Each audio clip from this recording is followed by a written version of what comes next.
Hi, and welcome to the SparcStart TA Leader Series, where we have the privilege of talking to people who are leading the industry with interesting thoughts, ideas, and programs. Today, I'm thrilled to have Bethany join us. Bethany, would you introduce yourself for the audience?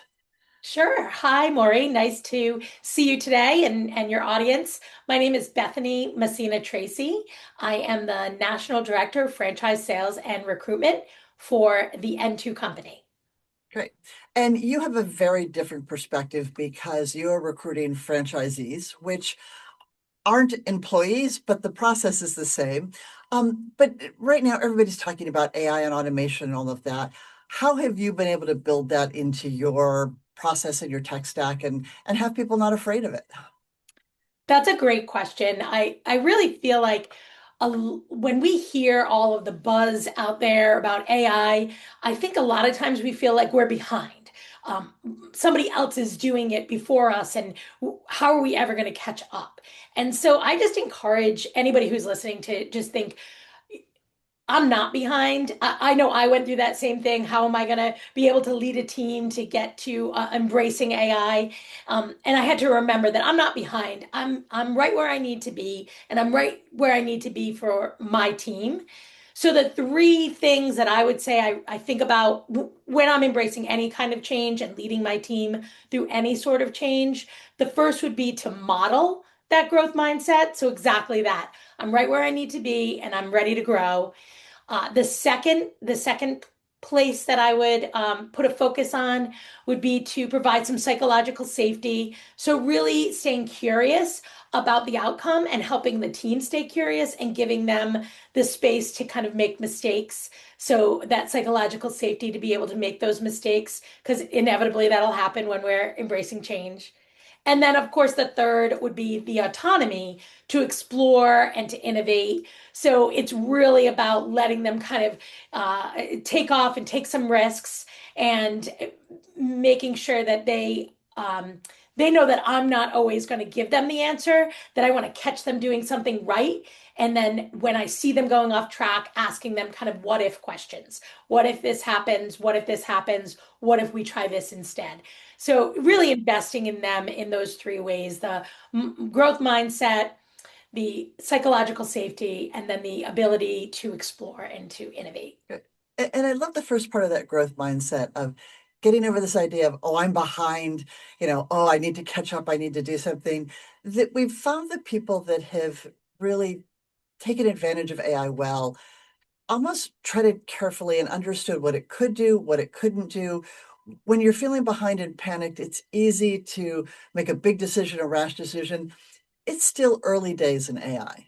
Oh, And it's not perfect and it's not all streamed out. And there's a question of what is your organization ready for and what is the AI ready to do for your organization? And that's not a one answer fits all. So taking it with that kind of incremental approach, I really love. So where have you seen it be effective for you?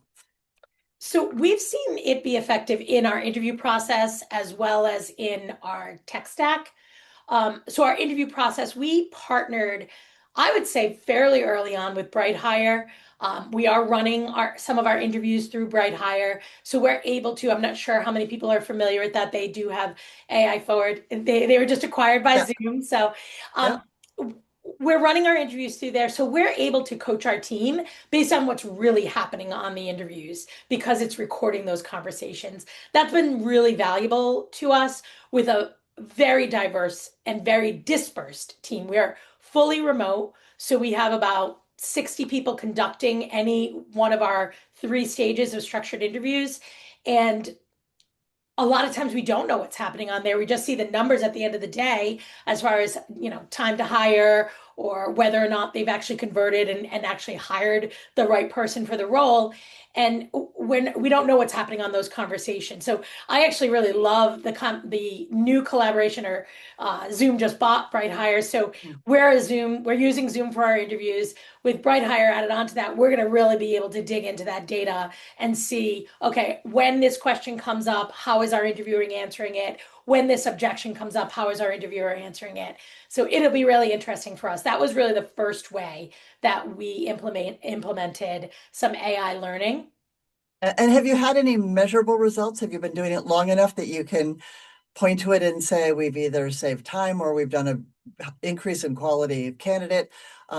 Is it too early to have measured yet, or do you have hard numbers? So we have two different pieces to that test that we're doing. And one, the second piece that I would mention is we're actually conducting our first screening call using AI, an AI screening agent from BrightHire as well.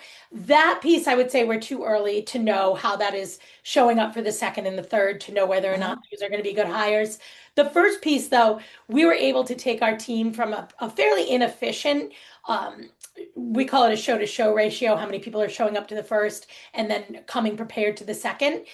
We had a fairly inefficient ratio about a year and a half, 2 years ago, and we've been able to bring that way down through this coaching, through really holding people accountable to the metrics, mentorship, one-to-one mentorship, and having a really structured onboarding process, a structured training plan, an opportunity every week for our interview team to be able to connect with us and us to be able to pour into them with whatever we're seeing in the pipeline at the moment. We're trying to dial that in real time. We're seeing this happen, so we dial it in on those Monday calls. So it's been very productive to be able to combine all of it, the AI piece as well as the real world coaching of our interview team.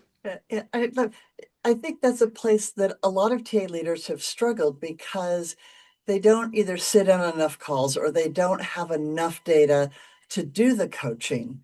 The idea of turning over the first interview to a full AI screen still gets some candidate, hesitation there. Early days again with that. But then when you do get to your interviewers, knowing how and where to coach them, because it can seem if you sit in on any one interview, it's a one-off. But when you get to see trends, it sounds like you've been able to really look at lots of interviews over time and see real opportunities to improve performance there. For Is that sure. I fair? mean, we have our greenhouse data connected to our through our BI connector to our BI platform. So we're able to see based on completed scorecards and what those results are, where people are dropping off and what the objection reasons are. And I know that Greenhouse has been improving their reporting in native in their app as well, or in their platform as well. So I think that information is pretty available, even if you don't have a BI tool to be able to look at it. But what we're seeing, I will tell you, Maury, I have listened to hundreds, if not thousands, of interviews because we're on Zoom, so we're recording nearly everyone. Um, it's time consuming. Even if I'm listening to it at 2.0 speed, which some people might be listening to this at 2.0 speed, it's still very time consuming because then you're going back and you're coaching them on the pieces. My team has coached our interviewers on that. I mean, we've done very in-depth coaching one-to-one with our team. Being able to use the technology that's available through these AI tools has been a game changer in being able to um, exponentially increase the number of interviews we can actually listen to.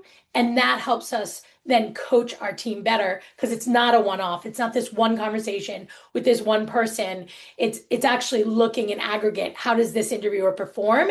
And how do I get them to be better in this one area first and then move on to the next area and next area?